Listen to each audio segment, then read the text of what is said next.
बिस्मिल्लाहिर्रहमानिर्रहीम, अस्सलाम वालेकुम। Live with doctor Shahid Masood के साथ मैं हूं सुमेरा सलीम। नाज़रीन, chairman Peoples Party Bilawal Bhutto Zardari साहब ने कहा कि जो जमातें धांधली के बगैर जीत नहीं सकती वो एहतजाज कर रही हैं, जबकि मुख्तलिफ सियासी जमातों ने इंतखाबी नताइज के खिलाफ कराची के मुख्तलिफ हिस्सों में एहतजाज भी किया और सिंध असम्बली के 9 मुंतखब अरकान ने हल्फ उठा लिया। स्पीकर और डिप्टी स्पीकर सिंध असम्बली के चुनाव के लिए वोटिंग कल होगी। इसके अलावा भी दीगर मौज़ूआत पर आज हम गुफ्तगू करेंगे। स्टूडियो में हमारे साथ मौजूद हैं डॉक्टर शाहिद मसूद। अस्सलाम वालेकुम डॉक्टर साहब। वालेकुम जी, आपको डॉक्टर साहब, आज जो है सिंध असम्बली के 9 मुंतखब अरकान ने हल्फ उठा लिया। इसके अलावा मुख्तलिफ सियासी जमातों की जानिब से एहतजाज भी रिकॉर्ड करवाया गया, क्या कहेंगे? ये भी चलता रहेगा सिलसिला। जी। ये हुकूमत साजी का जो अमल है ये तो अभी चलेगा। शोर शराबा, एहतजाज असम्बलियों में जैसे होता है ना, डेमोक्रेसीज नॉइजी होती हैं हमेशा, तो वो अभी चलेगा सिलसिला। लेकिन इसमें जो एक दो बड़े इंटरेस्टिंग वाक़यात हो रहे हैं वो ये है कि जो कौमी असम्बली जो हतमी रिज़ल्ट फाइनल जो इलेक्शन कमीशन ने अनाउंस किए हैं, तो वो ये हैं कि मुस्लिम लीग नून की जो सीटें हैं, मुस्लिम लीग नवाज की जो सीटें हैं वो हो गई हैं 108। सही। अच्छा, इन 108 सीटों में जो हैं वो ख़वातीन की 20 सीटें भी हैं। सही। ठीक है। और 75 इसमें जनरल सीट्स हैं, 75। सही। और 9 आज़ाद मेंबरान शामिल हुए हैं और उसके बाद उनकी जो जनरल सीट्स हैं यानी 75 उनकी थी अपनी जी। 9 उसमें आज़ाद अरकान आए, 84 हो गई। अक़लियतों की 4 मिली और ख़वातीन की 20 मिली, तो ये जो हैं ये कौमी असम्बली में उनकी हो गई 108। ठीक है। अच्छा, अब उनकी जो इत्तेहादी जमात है वो है Pakistan Peoples Party. Pakistan Peoples Party के 54 जनरल नशिस्तों पे आज़ाद उधर कोई नहीं गया। ये बात बड़ी इंटरेस्टिंग है। आज़ाद जो थे यानी जो असल में तहरीक इंसाफ के थे वो सारे नून में गए, पीपल्स पार्टी में नहीं गए। सही। और उधर गए कितने गए आज़ाद, उधर आज़ाद जो हैं वो गए 9। ठीक है। अच्छा, पीपल्स पार्टी में जो उनके जनरल जो सीटों पे जीते वो 54 थे। आज़ाद कोई नहीं किया। अक़लियतों की 2 सीटें मिली, ख़वातीन की 12 मिली और इस तरह टोटल हो गई उनकी 68। सही। यानी टोटल नेशनल असेंबली में मुस्लिम लीग नून की सीट्स हैं 108 और जो पीपल्स पार्टी उनकी इत्तेहादी जमात है उसकी सीट्स हो गई 68। 108 और 68 को मिला लें तो ये बनते हैं 176, 176। जी। यानी इनको सादा अक्सरियत मिल गई पीपल्स पार्टी को और मुस्लिम लीग नून को सादा अक्सरियत से चंद सीटें ज्यादा हो गई। अब इन्हें एमक्यूएम की जरूरत नहीं। हुकूमत को, मेरी अभी मुस्लिम लीग नून के लोगों से बात हुई, उन्होंने कहा हमें एमक्यूएम के लोगों की वोटों की जरूरत नहीं है। तो इसलिए जो हमारा एमक्यूएम के साथ मामला चल रहे हैं वो कितनी वजारतें कि मैंने कहा फाइनल कह रहे हैं अभी ठहर जाएं, अभी तो हमें जरूरत नहीं है ना। तो ये अब देखना है कि एमक्यूएम अपनी कितनी वजारतें उसमें लेने में कामयाब होती है, क्योंकि ये तो अक्सरियत हो गई। पहले भी बात होती थी ना कि पीपल्स पार्टी पीटीआई से मिलेगी या पीपल्स पार्टी इधर जाएगी, मतलब 2 पार्टियां मिलेंगी तो हुकूमत, मतलब क्योंकि स्प्लिट मैंडेट था तो ये पीपल्स पार्टी आ गई अब मुस्लिम लीग नून के साथ। अच्छा, जो पीटीआई है जो कि सुन्नी इत्तेहाद काउंसिल, उसमें 81 उनके अरकान हैं। सही। अच्छा, उनकी 81 सीट्स हैं और उनकी मखसूस नशिस्तों का मामला तय नहीं हुआ, वो अभी तक ज़ेरे इल्तवा है। एमक्यूएम की 17 सीटें हैं, उसमें जो है वो एक अक़लियत और ख़वातीन की 4 मिल गई, उनकी 22 हो गई सीटें एमक्यूएम की। JUIF के 6 अरकान और 2 ख़वातीन, तो 8 हो गए उनके। मुस्लिम लीग काफ के जो हैं वो कुल सीटें जो हैं वो 5 हो गई हैं, ख़वातीन की 1 सीट और बाकी मिला के। लेकिन में इंपॉर्टेंट बात यह है कि मुस्लिम लीग नून की जनरल सीटें जो हैं वो 75 हैं और सुन्नी इत्तेहाद कौंसिल की 81 हैं। तो अगर ये 9 अराकीन जो गए उधर आज़ाद, ये 9 आज़ाद अगर नून में ना जाते तो उनकी 75 उनकी 75 थी, उनकी 9 जाने के बाद 84 हुई हैं, इनकी 81 है। अगर इनके पास 9 रहते ये लोग तो इनकी 90 थी। यानी अजीब और गरीब मामला है कि अगर आज़ाद अरकान 9 उधर ना जाते तो इंतखाबी नताइज के मुताबिक इनकी 90 सीटें थीं, फिर भी 90 सीटें थीं इनकी, तो 9 उधर गए तो उधर 84 हुई और अभी इनकी 81 हैं। यानी 84 और 81 का फर्क देखें आप, 3 का। और अब इनके पास अगर मखसूस सीटें आ गई तो वो भी कोई एक आध सीट आगे पीछे होगी नून से। तो ये एक अजब मामला है। और एक खास जगह पे जाके आजाद अरकान ने नून की तरफ जाना छोड़ दिया। नून भी 84 और 81 पे अटका हुआ मामला देखे ना, उनकी 75 थी। यानी जो हतमी रिजल्ट हैं, अगर आजाद उधर ना जाते तो उनकी 75 थी, इनकी 90 थी। तो ये अजीब एक मामला हुआ। तो 9 ने इधर से उधर कर दिया, लेकिन ज्यादा नहीं भेजा गया। आजाद ज्यादा नहीं गए, मतलब एक जगह पे जाके वो तादाद रुक गई। तो ऐसा नहीं हुआ कि नून मुस्लिम लीग नून की तादाद बहुत जनाब इधर से 50 लोग चले गए। ना ना ना, सबको अपनी जगह सब रुके हुए हैं, एक होता ना सब होल्ड अपनी अपनी जगहों पे। अच्छा, अब ये पंजाब असेंबली का तो अलग मामला, मैं आपको मरकज का बता रहा हूँ। पंजाब में भी ऐसी ही कहानी है, मगर वो जरा उसके अभी हम डिस्कस नहीं कर रहे। अब ये अगर इनको मखसूस सीटें मिल गई, अगर ना मिली तो भी एक मसला, और मिल गई तो भी 81 लोग हैं। ठीक है। अच्छा, असेंबली को अगर चलाना है तरीके से और ज़्यादा उसमें हंगामा ना हो और इलेक्शन की क्रेडिबिलिटी और ज़ाहिर सवाल उठे हुए, तो सीटें मिल जानी चाहिए। लेकिन बहरहाल ना मिली तो भी मसला, मिली लेकिन जो हतमी नताइज आए हैं वो बड़े अजब हैं। इस तमाम जो कुछ हुआ है इलेक्शन में, उसके बावजूद मतलब किसी ने तोते को, किसी ने बैंगन को, किसी ने वो जिता जुतू के जैसे तैसे करके उनकी सीटें आखिर में 75 और यानी ये 81 है ना, तो हाँ, तो 9 उधर चले गए तो ये इसमें ये 90 होते हैं। अच्छा, अब जो है ये तो ये बड़ी एक सोचने वाली बात है सारी जमातों के लिए कि भाई ये किस तरह के रिजल्ट आए हैं हुक्मरान जमातें। और वो इसीलिए एक नया लफ्ज़ सुनने में आ रहा है, अक़लियती हुकूमत। अक्सरियती हुकूमत होती है, लेकिन 2 पार्टियों को मिलना पड़ा है। अच्छा, अब इसमें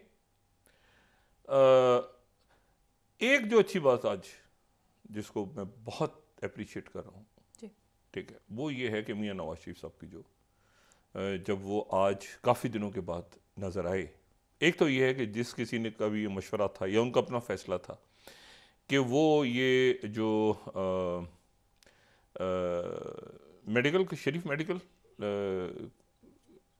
ट्रस्ट या जो भी उसका मेडिकल कॉलेज है या हॉस्पिटल, तो उसका जो कन्वेंशन, तो उसमें वो आए और उन्होंने बिल्कुल जो है वो नौजवानों के हवाले से और बहुत ही एजुकेशन के ऊपर बात करके वो आराम से, वो भी और मरीम साहिबा भी, कुछ सियासी बात वहाँ पे नहीं हुई। और ये दर्जा हरारत को कम करने के लिए बहुत ज़रूरी था। उन्होंने बात भी की कि ये इस तरह से तल कलामी और कारबुल, तो एक उसके नतीजे में एक जैसे कहना चाहिए ना कि दर्जा हरारत एकदम से उधर ऊपर जो चढ़ा हुआ था, दड़ करके वो नुक्ता है इन जमात के करीब आ गए, सुकून चैन, क्योंकि उन्होंने उसमें बहुत ही यानी एक होता है ना तल्ख, बहुत तल्ख माहौल को उन्होंने बिल्कुल कूल करके और वो गए और वो बड़ा अच्छा लगा, उसका अच्छा मैसेज गया।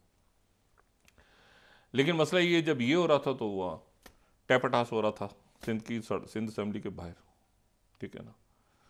और वो जो है वो बहरहाल शुक्र है कि उसमें भी बहुत मतलब हुआ तसादुम, धेंगा मुश्ती, ये भी इस तरह की होती है ना, WWF कुश्ती, उसने मारा, उसको गिरा दिया, उसको मारा, उधर गिरा दिया, बाकी पर्दे के पीछे जाके सब तो ये उसमें कुछ जमातों के अलावा बाकी तो इसी तरह का था, सड़कें वड़कें बंद, हंगामा। लेकिन ये है कि ये चलेगा सिलसिला। अच्छा, ये इसलिए मैंने कहा ना जमहूरियत नॉइजी है। एक तो बात ये है कि ये शहबाज शरीफ साहब की काबीना को हम इंतज़ार कर रहे हैं कि काबीना आएगी, छोटी होगी, मुनासिब उम्मीद है कि होगी, क्योंकि उसमें उन्हीं की जमात है अभी तक। ये भी हो सकता है पीपल्स पार्टी पहले मरहले पे आ जाए, ये भी हो सकता है मुमकिन। और अनवारुल हक काकड़ साहब को पेशगी मुबारक हो कि वो केयर टेकर काबीना से जब जाएंगे तो साथ ही वो पीपल्स पार्टी दरमियान में कहाँ ज्वाइन करेंगे किसी को नहीं पता, नहीं साथ ही चेयरमैन सेनेट बंदा हो तो किस्मत हो तो ऐसी हो आदमी। मतलब है वो एक ज़माने में वो था ना, मूछें हो तो नथु लाल जैसी मतलब किस्मत हो तो ऐसी हो। मतलब आदमी जो है ना, मतलब उधर से उधर जाके उधर से, और जब उनको पीपल्स पार्टी वालों को नहीं पता क्या होगा, कब आएंगे, कैसे जाएंगे, क्या होगा, क्या केयर टेकर उधर जा सकता है, बस। अच्छा, ये थोड़े थोड़े अरसे की मोहब्बतें होती हैं। मैं आपको बताऊँ, ये बड़े छोटे फ्लर्ट्स होते हैं, ये फ्लर्टिंग होती है, ये कोई इसमें कोई पक्के ताल्लुकात नहीं होते। ये जब हुआ ना, जरदारी साहब अभी तशरीफ ला रहे हैं ईवान सदर में, जब जरदारी साहब पहले आए ना तो ये हुआ, जरदारी साहब बिला मुकाबला सदर मुंतखब हुए। अच्छा, बिला मुकाबला कैसे हुए, ये बड़ा कमाल हुआ। जरदारी साहब के मद्दे मुकाबल जो है वो 2 उम्मीदवार थे, सदारती उम्मीदवार 2008 में 2 थे। एक थे मुस्लिम लीग नवाज के, उन्होंने भी सदारती उम्मीदवार को खड़ा किया था, और वो थे मरहूम सईदुज़्ज़मा सिद्दीकी साहब। सईदुज़्ज़मा सिद्दीकी साहब थे, और जो मुस्लिम लीग काफ की तरफ से भी सदारती उम्मीदवार खड़े हैं। जरदारी साहब के मुकाबले में 2 भारी भरकम शख्सियात थी, सईदुज़्ज़मा सिद्दीकी साहब चीफ जस्टिस सुप्रीम, और तीसरे एक तो वो हो गए, और जो मुस्लिम लीग काफ की तरफ से सदारती उम्मीदवार जो जरदारी साहब के मद्दे मुकाबले खड़े थे वो थे मुशाहिद हुसैन सैयद। अब जनाब क्या हुआ कि कागजात, मैंने कहा ना एक फेज आता है, कोई सवाल ही पैदा नहीं होता, कोई जरदारी साहब के मद्दे मुकाबले किसी की हिम्मत होगी कोई कागजात, मतलब जरदारी साहब खुद नहीं कर रहे थे, मतलब उनके जो कागजात नामजदगी जमा करवाने के लिए जो एसएम जफर साहब अल्लाह ताला उनके दर्जात वो जा रहे थे, रास्ते में कॉल आई तो कागजात वापस, इनके कागजात जमा नहीं होंगे कागजात नामजदगी जमा नहीं हुए, जनाब पता नहीं इतराज लग गया, क्या हो गया, ठीक है। और थोड़े अरसे के बाद वही जो जरदारी साहब को मद्दे मुकाबल वो जनाब इफ्तिखार चौधरी साहब से फारिग करें, भेजें, बाजलिया बाल करें, ये करें, मेमो गेट आ गया, ये हंगामा, आगे पीछे दाएं बाएं, मियाँ साहब, मतलब ये इतने थोड़े थोड़े अरसे का होता है ना, थोड़े से अरसे में वो कैसे चीज़ें जाती हैं, क्या जाती हैं, क्या होता है, तो वो जो है ना वो उसका कुछ नहीं पता। यहाँ पे जंग मोहब्बत और पाकिस्तान में सब कुछ जायज़ है तो थोड़े अरसे के बाद, अच्छा थोड़े अरसे के बाद जो है, अच्छा सईदुज़्ज़मा सिद्दीकी साहब जाहिर है कि बहुत नफीस शख्सियत, तो वो गवर्नर भी रहे बाद में सिंध के, बड़े ज़बरदस्त आदमी थे। तो वो थोड़े अरसे के बाद जनाब मेरे शो में हर टीवी चैनल पे वो बैठ के जनाब ऐसे है यूं फलाना, वो जनाब अदालत फुल एक्टिव इफ्तिखार चौधरी साहब की। अच्छा, जरदारी साहब जब आए थे तो जरदारी साहब गुडी कोई मसला ही नहीं है, डोगर साहब हैं, वो डोगर साहब थे ना, तो जरदारी साहब और क्या चाहिए, मतलब डोगर साहब उधर मौजूद हैं, जरदारी साहब उधर आ गए, मतलब है कि हर चीज़ पुरसकून, दपड़ क्या हुआ, कैसे क्या, ठीक है कुछ नहीं पता। उधर मिसाक हुआ, मिसाक के वो क्या था, ये जो मरी में हुआ था भूरबन, मिसाक के भूरबन, ये वो होता है तो ये अभी तो, अच्छा अब ये इसलिए वो हालात नहीं है। अच्छा, उस वक्त तो पड़ोस में बैठे हुए थे ना, पड़ोस में बैठे हुए थे, अब जिनको अब तो 7 समंदर पार जाना पड़ता है ना, पहले तो पड़ोस में बैठे होते थे अफगानिस्तान में, तो इधर से ही आता था, यानी आप जरा तो इधर से ही कॉल टक, हामिद करज़ई आएगा तकरीब में, उसके बाद तकरीब नहीं शुरू हो रही। तो मसला ये है कि ये बड़े थोड़े अरसे के फ्लर्ट नहीं होते उसके बाद वो हालात की मुनासबत से वो जो है ना वो फिर वो अच्छा ये नवाज शरीफ साहब को भी इल्म है, ये जरदारी साहब को भी इल्म है। खान साहब का तो ये पहला मामला था, तो उन्होंने तो जाहिर है कि उनको तो टाइम ही नहीं मिला। वो तो खान साहब, अगर मैं एक दफ़ा उनसे भी बात की थी, मैंने कहा था ये जिस तरह मुख्तलिफ शख्सियात हैं 30 साल 40 साल सियासत में इनको हो गए, कई हुकूमतें आई, कई गिरी, एक आध उनकी हुकूमत पहले गिरती ना यंग एज में, जाहिर है वो क्रिकेटर थे और शौकत खानम और बाकी का, वो उस वक्त एक वज़ीर आज़म बनते, गिरते, फिर दोबारा बनते, फिर सीखते, फिर गिरते, वो असल में वो एक ही वक्त में ऐसा ज़िंदगी के भी जाहिर है कि इंसान का, तो वो बहुत सीख जाते कि उनके साथ आसपास जो लोग, कोई इधर गया, कोई आईपीपी में घुस गए, कोई कहीं आज़ाद हो गए, कोई ये हो गए, कोई वो हो गए, तो ये सारे जो जो ट्रिक्स है ना, ये चूंकि उनको आती नहीं थी खान साहब को। अच्छा, ट्रिक्स इनको आने के बावजूद ये इस वक्त जो है ना अजीब व गरीब किस्म के मलगूबा सा बना हुआ है। यानी अभी तक जरदारी साहब और नवाज शरीफ साहब दो आम इत्तेहादियों में इकट्ठे नजर नहीं आए, लेकिन है इत्तेहादी। ठीक है, अब जरदारी साहब को किसने नॉमिनेट किया है, नवाज शरीफ जाएं, उन्हें फ़ोन तो करें, उन्हें मुबारकबाद तो दें, जरदारी साहब आपको मुबारक हो, और उसी अंदाज में कहें मुबारक हो। तो बात यह है कि, लेकिन यह है कि बस कुछ ऐसा हो रहा है मामला कि बस इधर से उधर आ गया, कोई काकड़ साहब उधर चले गए, वो उधर से उधर आ गए, सरफराज बुगटी उधर चले गए, आज़ाद आते आते आते आते एक खास जगह रुक गए, फिर उधर पीटीआई में ही ठहर गए, उधर रुक गए, उनके रोपोश रहनुमा आ गए बाहर आहिस्ता आहिस्ता निकल के। अब वो क्या हो रहा है, ये क्या हो रहा है, अच्छा ये, अच्छा वो सब जो है ना इस वक्त, अच्छा। तो ये वाली सूरत हाल में ये हुकूमत साजी हो रही है, बस सबको सब पे शक है, कौन किधर है, कौन किस वक्त किधर हो सकता है, क्या हो सकता है। और मतलब है कि अभी तो है ना, चलो बनाओ बनाओ, करो करो जल्दी, खबरदार कोई इसमें कुछ नहीं, बनाओ जल्दी जल्दी।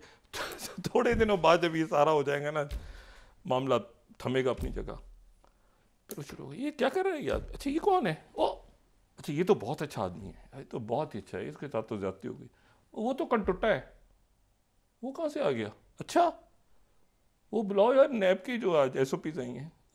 अच्छा वो पहले तो नैब के लटक रहे होते थे ना वो केसेस ऊपर, अब वो 45-47 भी सबके 45-47 भी तो सबके सर पे सबके सरों पे 45-47, और नैब, और उसमें ये भी हैं, ये जो KP गवर्नमेंट गई है पिछली, PTI वाले भी हैं सारे, PTI वालों पे इतने केसेस हैं। ये तो एक तो खान साहब का तो ये छोड़ है ना 190 का, हमें पता है, बाकी जो हैं जो उधर गए उधर गए उधर गए, वो सारे पाक साहब हो गए। नैब ने आज कितना खूबसूरत SOP जारी किए अपने, इतना दिल बाग गार्डन गार्डन हो गया।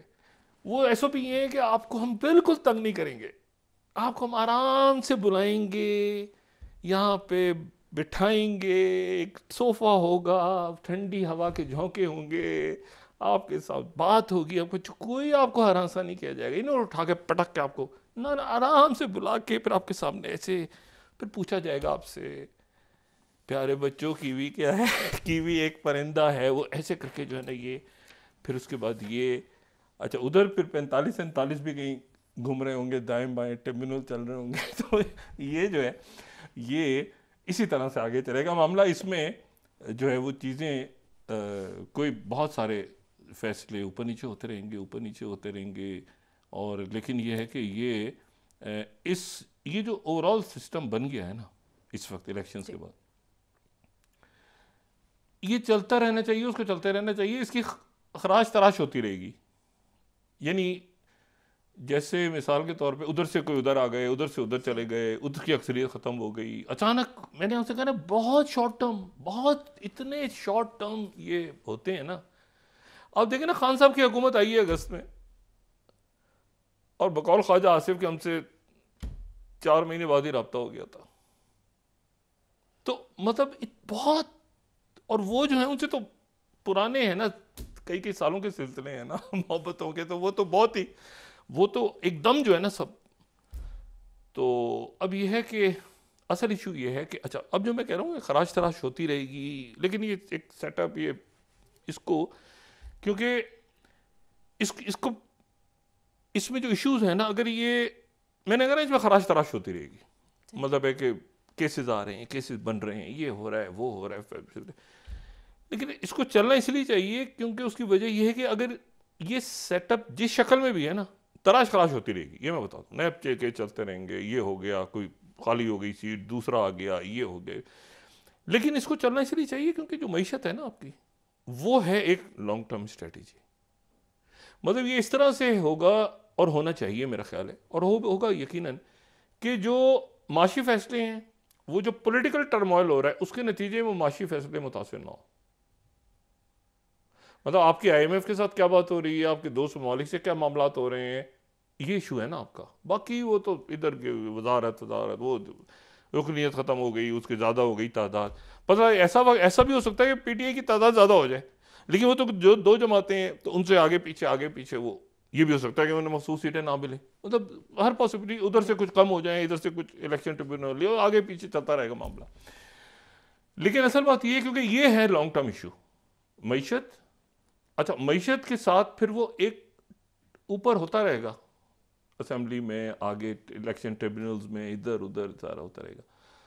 लेकिन असल मामला ये है कि उसके नतीजे में सोशल अनरेस्ट नहीं पैदा होना चाहिए, शाहराहें बंद नहीं होनी चाहिए मुल्क की, आपकी गरीबों के ऊपर बोझ नहीं डलना चाहिए। IMF के साथ पहली जो, यानी जहाँ पे ये मामला ख़त्म हुआ था डार साहब के साथ, जहाँ पे जिसमें शहबाज शरीफ साहब भी गए थे, और तो ये था कि एलीट जो है, ये एलीट कैप्चर, तो नीचे जो गरीब गुरबा हैं उनके ऊपर बोझ कम, सरकारी खराजात कम।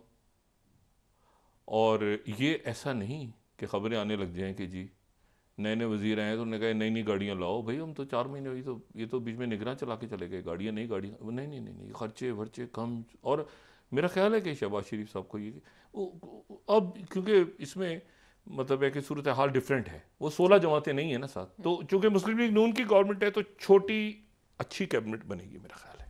ठीक है, एक दो शख्सियात मुझे नहीं पता पीपल्स पार्टी के वो ज़रा इसमें शामिल होते हैं कि नहीं होते, लेकिन कुछ लोग ऐसे हैं, क्योंकि अब इत्तेहादी हुकूमत है, वो बड़ा अच्छा काम कर गए। मिसाल के तौर पे हिना रब्बानी खर साहिबा अच्छा काम कर गए, लेकिन वो मेरे ख्याल से सीट नहीं जीत सकी, हो सकता है सेनेट में आ जाएं। वो अच्छा काम कर गई। शहरी रहमान साहब क्लाइमेट पे अच्छा काम कर गई थी।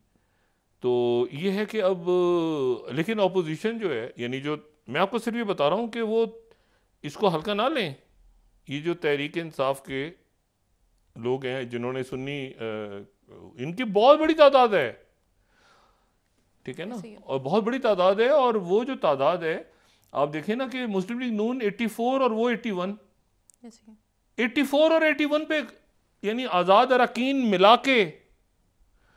तो बात ये है कि वरना वो 75 थे और ये 90 थे, तो इनके 9 टूट के, यानी ये बड़ा अजीब मामला है। तो ये जो हैं, अब मखसूस सीटें आ जाती हैं तो ये ज़्यादा हो जाएंगे, मखसूस सीटें नहीं आती तो एक और शोर शराबा होता रहेगा अंदर कि भाई क्या किया इलेक्शन कमीशन ने, और ये वो सारा प्री पोल पोस्ट पोल। तो इससे अब मेरा ख्याल है कि इसको ज़रा संभाल के, इसको जो है ना, एक सिस्टम को एक शक्ल दे के आगे बढ़ाया जाएगा, और इसकी ट्रिमिंग होगी कि भाई ये जो भी कुछ हुआ है ये जैसे तैसे आपड़ धापड़ में हो गया ना sir, Aahista Aahista Aahista Aahista मईशत, security, social unrest ना पैदा हो। जितना मर्जी एहतजाज करें, जो मर्जी, ये ध्यान में रखें। ये कराची में बहुत एहतजाज हुआ है, सड़कें बंद थीं, सब कुछ था, और धांधली हुई है, उनका कहना है हुई है। इसमें ये नहीं शर्माने की क्या बात है कि धांधली नहीं हुई, मतलब ये पहली दफ़ा हुई है, इस दफ़ा ज़्यादा हो गई, ये कम हो गई, ये बात का मसला है।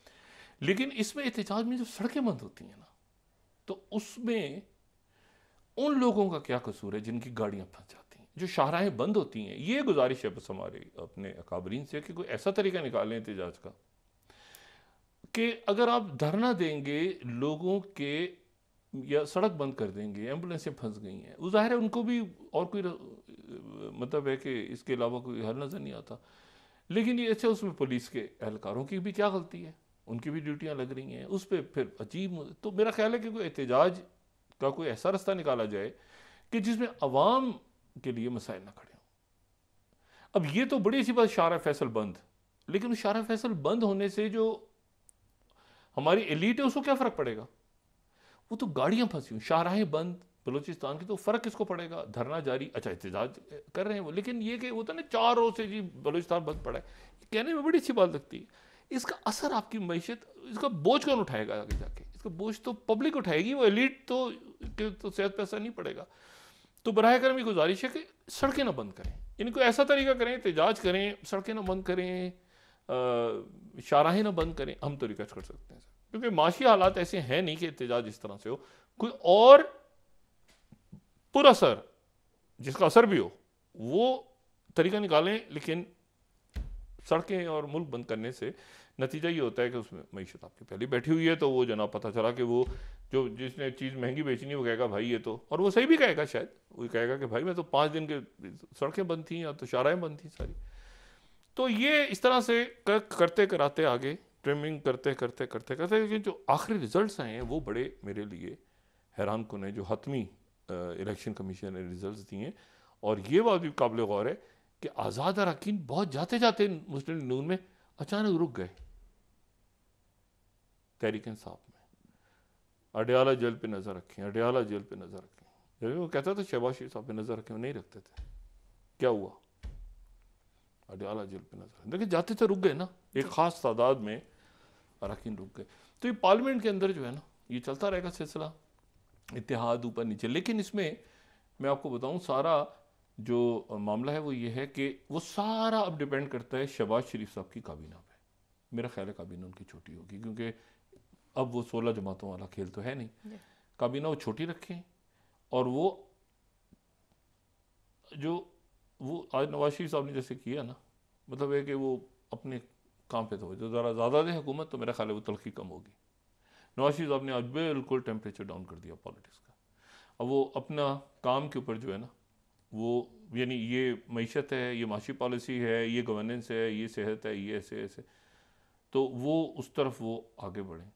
और अगर वो मुस्तकिल फंसे रहेंगे, जैसे पिछले कई महीनों से इस वक्त कोई एक प्रेस कॉन्फ्रेंस, कोई एक बयान, कोई एक जुमला ऐसा नहीं अदा होता जिसमें तहरीक इंसाफ का या उनका जिक्र ना हो, पॉलिसी के साथ अपने आगे बढ़ें, तो वो आपको गवर्नेंस आपकी बेहतर नजर आएगी सबको। ठीक है, बजाय इसके कि आप बैकट्रैक हो जाए। ये भी तो है ना कि उधर से जी जवाब नहीं दिया, तो जवाब देना ज़रूरी है, हर बात का जवाब देना, हर बात पे हर मियाँ साहब खुद क्रिकेटर हैं, ठीक है ना, क्रिकेट में रहे हैं, तो हर बॉल को खेलना ज़रूरी नहीं होता।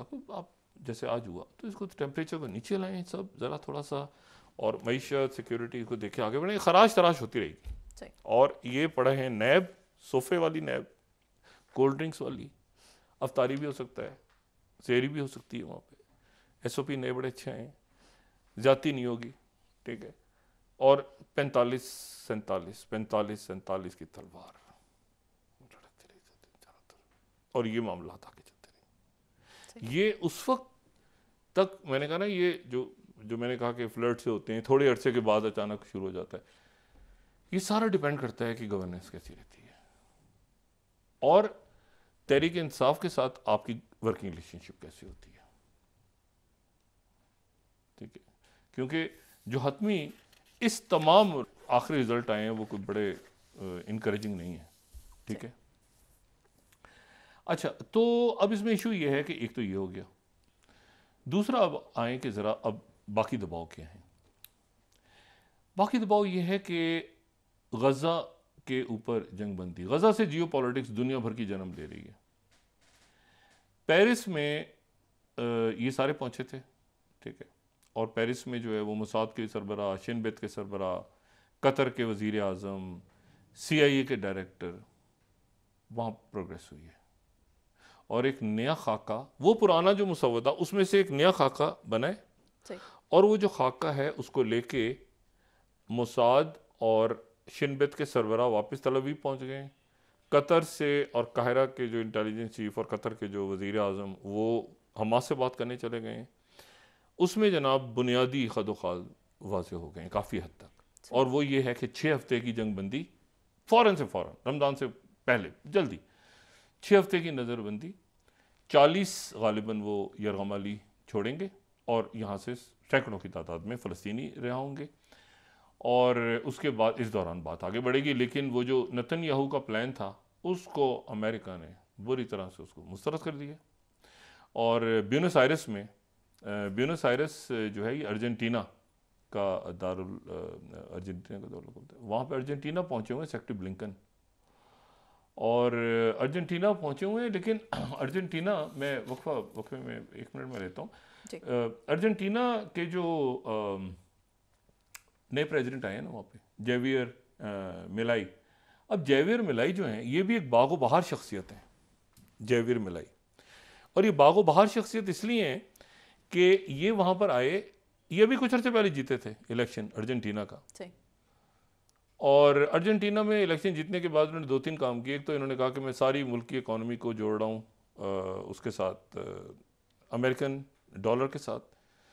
दूसरा इन्होंने कहा कि वहाँ पे हंगामे हो रहे हैं, मार कुटाई हो रही है, सड़कों पे मुजाहरे हो रहे हैं, तो वहाँ पे सेक्रेटरी ब्लिंकन पहले ब्राज़ील में G20 अटेंड की, फिर वो आ गए इनसे मिलने के लिए, यहाँ पे इनसे मुलाकात हुई। और मुलाकात हुई, इन्होंने कहा मैं ब्रिक्स से निकल रहा हूँ, इन्होंने कहा ना अमेरिका के साथ अपनी इकॉनमी को कर रहा हूँ। उसके बाद अच्छा मामला हुआ, उसके बाद सेक्रेटरी ब्लिंकन वाशिंगटन चले गए, थोड़ी देर बाद ये भी वाशिंगटन चले गए। लेकिन ये वाशिंगटन क्यों गए, यानी अर्जेंटीना के सदर ये वाशिंगटन इसलिए गए कि वहाँ पे कंजर्वेटिव जो अलायंस है दुनिया भर का, जो पार्टीज हैं, उनका एक कन्वेंशन हो रहा है 21 तारीख से, आज उसका आखिरी दिन है। और ये ब्लिंकन से मिलने के बाद वहां जाएंगे और वहां उनकी मुलाकात होगी किससे, ट्रंप से। यानी ये ट्रंप की मुलाकात के लिए अर्जेंटीना के सदर वाशिंगटन गए हैं, ब्लिंकन इनसे मिले। अर्जेंटीना बड़ा इंपॉर्टेंट है, वहां पे लिथियम के बड़े ज़खायर हैं, ठीक है ना। उनकी मईशत बैठ गई है, 250% इन्फ्लेशन बढ़ गई है, बिल्कुल अजीब हो गई। लेकिन मसला ये है कि ब्लिंकन से मिले और ब्लिंकन अलग गए हैं बाइडेन, और ये ट्रंप के हामी हैं और कहते हैं कि फ्रॉड नहीं हुआ, बहुत बड़ा फ्रॉड हुआ है, सॉरी 2020 के इलेक्शन में। असल में ट्रंप है और ट्रंप आएगा दोबारा। तो बाइडेन से नहीं मिलेंगे, ट्रंप से मिलके उसकी रैली से खिताब करके, वहां लिज ट्रस भी पहुंची हुई है, बरतानिया की साबिक जो वज़ीर आज़म, और भी जो दाएं बाजू के जो कंजर्वेटिव। तो अब ये अजीब मामला है कि वो वाशिंगटन 2 अलग अलग जहाज़ों में गए हैं लोग, और लेकिन वहाँ पे जो प्रेसिडेंट जो सेक्रेटरी बाइडेन ने बात की है गजा के हवाले से, उन्होंने कहा कि एक तो ये प्लान मुस्तरद की है, और साथ ही उन्होंने कहा कि मामला आगे बढ़े। अच्छा, अब ये जो सूरत हाल है सारी, अब फिर आते हैं पाकिस्तान की सियासत, घूमते घामते दुनिया से। ठीक है नाज़रीन, वापस आते हैं एक छोटे से ब्रेक के बाद।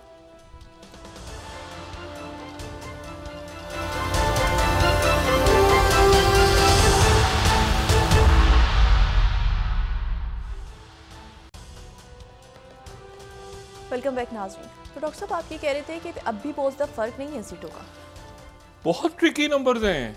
ये इलेक्शन जैसा भी हुआ है, इसके रिजल्ट सब खुश हैं, सब नाखुश हैं, जो भी हो रहे हैं, बहुत इंतहाई ट्रिकी नंबर्स हैं।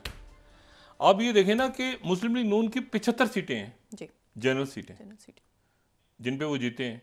इलेक्शन का जो फाइनल रिजल्ट है उसके मुताबिक उनकी 75 जनरल सीटें हैं, और इनकी जो सीटें हैं वो थी 90, सुन्नी इत्तेहाद तहरीक की थी 90। 9 लोग उधर गए, 9 आज़ाद उधर गए, तो उनकी 75 से हो गई 84। 9 गए, 9 से ज़्यादा नहीं गए, इतने ज़्यादा ये भी नहीं गए, बहुत ज़्यादा, बस काफ़ी है। उधर चले गए तो उनकी 84 हो गई, ठीक है। और 84 के बाद उनको 20 ख़वातीन की 4 अक्सरियत, ये सारी मिलकर तो उनकी 108 हो गई। अच्छा, पीपल्स पार्टी की तरफ कोई आज़ाद नहीं गया, आज़ाद गया नहीं, बस वो आ गए अनवारुल्लाह काकड़ साहब उनको। अच्छा, तो लेकिन उनकी 68 हो गई सारी। असल में उनकी जो सीटें थी वो थी, यानी ये खुसूसी सीटों से पहले 54। मैं ये बात कह रहा हूँ कि सुन्नी इत्तेहाद कौंसिल इस रिजल्ट के बावजूद उनकी 90 थी। तो ये अच्छा फ़र्ज़ करें, अच्छा अब हो गई ना 176 हो गई, नहीं सादा अक्सरियत से थोड़ी सी ज़्यादा। ये 9 अरकान अगर ना जा रहे होते तो दोनों पार्टियां मिलकर भी सादा अक्सरियत नहीं बन रही थी। तो ये 9 अरकान, 9 का जो हिस्सा है ना, इसने सादा अक्सरियत वाली चीज़ अचीव कर ली।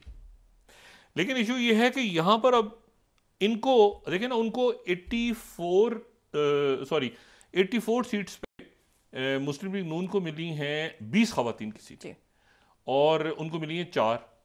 अच्छा, पीपल्स पार्टी को 54 सीटें उनकी थी, तो उनको मिली हैं ख़वातीन की 12 और ये 2, तो फिर उनकी तादाद जो है वो 68 हो गई है। अच्छा, अब देखना ये है कि ये 81 अरकान है जी। तो उनको अगर 20 मिलनी है ख़वातीन की, तो इनकी 18 तो मिलेंगी ना, 18-19 तो मिलेंगी अगर फैसला इनके हक में आ जाता है। जी।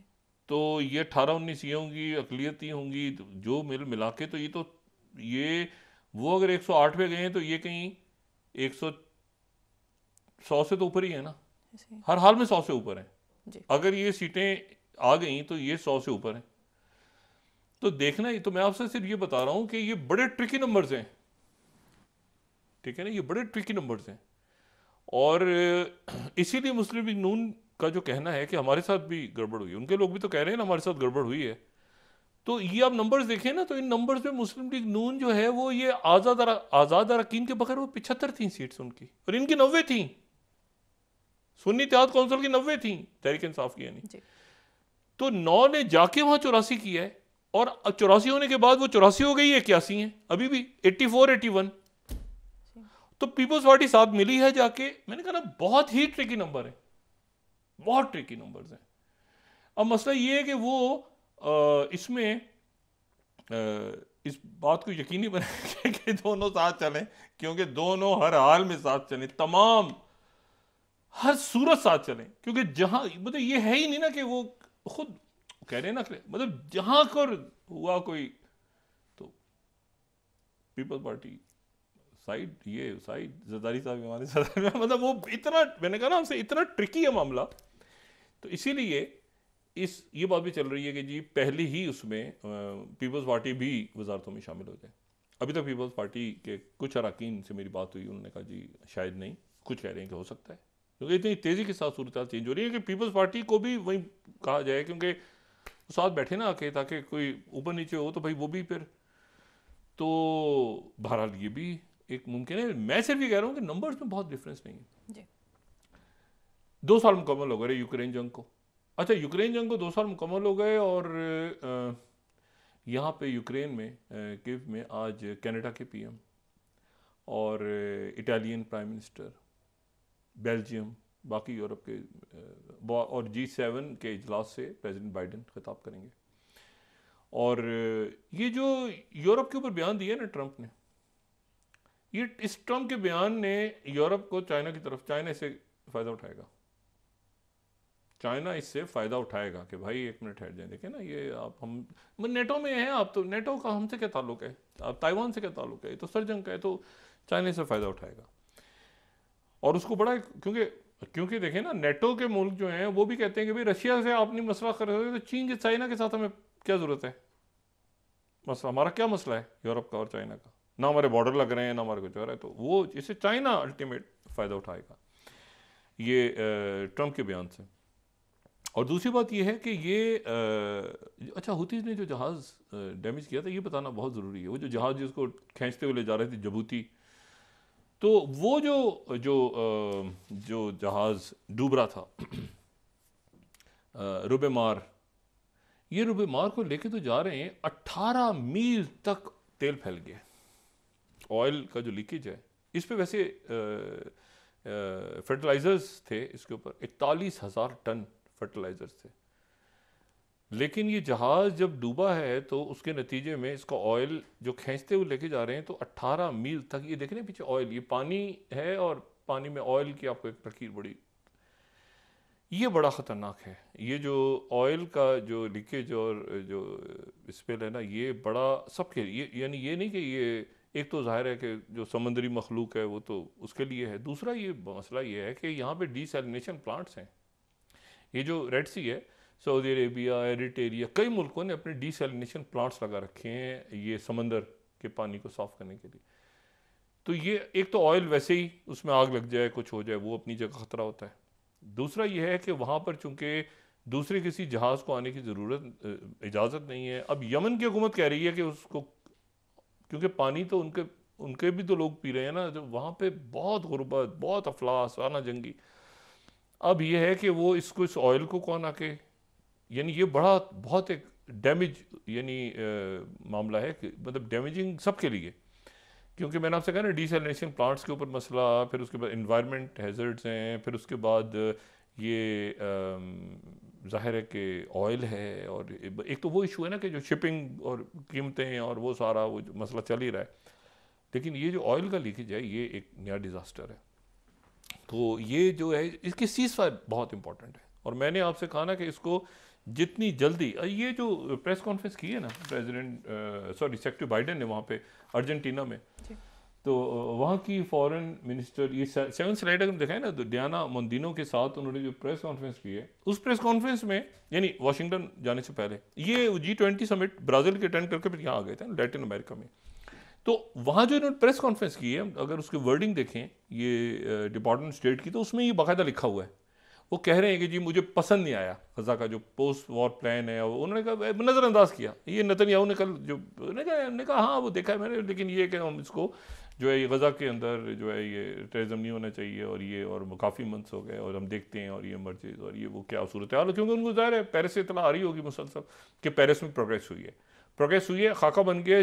अब मेरा ख्याल है कि रमज़ान सर पे खड़ा है, इस दौरान 100 फ़लस्तीनी मज़ीद 100 से ज़्यादा फ़लस्तीनी 24 घंटों में शहीद हो गए।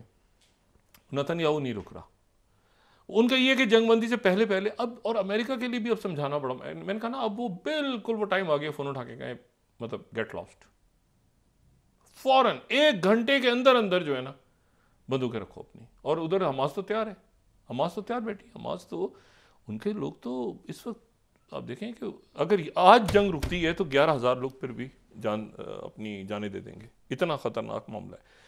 तो मसला ये है कि और कैसे रोका हुआ आप देखें, इसको उन्होंने फैलने नहीं दिया जंग को। अमेरिकन का भी रोल है, अरब मुल्कों का बहुत बड़ा रोल है, बहुत उन्होंने जंग को नहीं फैलने दिया। ईरान, सऊदी अरेबिया, कतर, मुत्तहिदा अरब अमारात, सीरिया, लेबनान, हिजबुल्लाह, उन्होंने जंग को एक लेवल पर रखा है। इवन हुतीज उन्होंने इसको एक अलाव को नहीं, इतनी जाने देने के बावजूद कि भाई डिप्लोमेसी किसी तरह कामयाब हो। और लेकिन अब जो मामला है ना, कभी वो इजिप्ट को आंखें दिखा रहा है नेतन्याहू, कभी लेबनान के मत्थे लगा हुआ है, कभी ईरान, कभी सऊदी अरेबिया को, तो बहुत ज़्यादा सऊदी अरेबिया यूएई बीच में वो तैयार बैठे।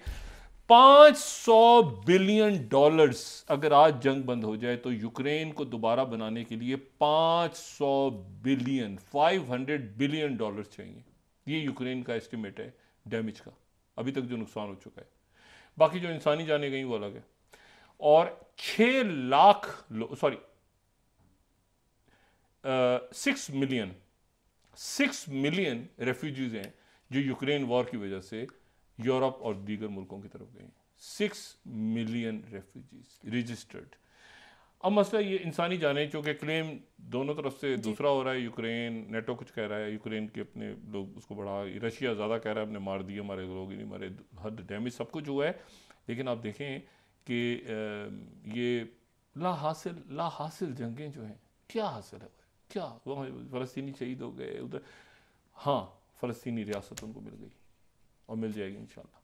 इसका जो सबसे इम्पॉर्टेंट, और जिसमें बहुत Saudi Arabia, UAE, Qatar, Iran, किसी आपस में सबके जो मसाइल, टर्की, ओहो, और बाकी दुनिया, यूरोप, इंडोनेशिया, जनूबी अफ्रीका, रशिया, चाइना, जो इन्होंने इस वक्त दुनिया खड़ी हुई है साथ, खुद अमेरिका के अंदर, अमेरिकन पब्लिक, रशिया, यूरोप और बरतानिया के जिस तरह खड़े होते, यहाँ तक नेतन्याहू को ले आए कि नेतन्याहू साहब जो हैं वो ख़त्म हो गया, वहाँ से वापस आए, 24-48 घंटों में दिखाएंगे, वॉर कैबिनेट अप्रूव करेगी, वापस जाएंगे, सीज़फायर का ऐलान होगा। अल्लाह करे कि अब यहाँ पे कोई मज़ीद रुकावट ना आए, क्योंकि अब इसकी दुनिया मुतामिल नहीं हो सकती। और ये जो मामला है, हुतीज़ ने अपनी पावर यहाँ पे दिखाई है, उसके क्या आगे असरात होते हैं उसके बाद में बात करेंगे। हुतीज़ एक नई पावर सेंटर बन के मर्ज हो गए इस पूरे रीजन में। जी बहुत शुक्रिया डॉक्टर साहब। नाज़रीन, के साथ ही आज का प्रोग्राम अपने अख्ताम को पहुंचा। मुझे सुमेरा सलीम को इजाज़त दीजिए। अल्लाह निगहबान। जी डॉक्टर साहब, अपने दोस्तों रिश्तेदारों को के लोगों का सब ख्याल रखिएगा। अल्लाह हाफ़िज़।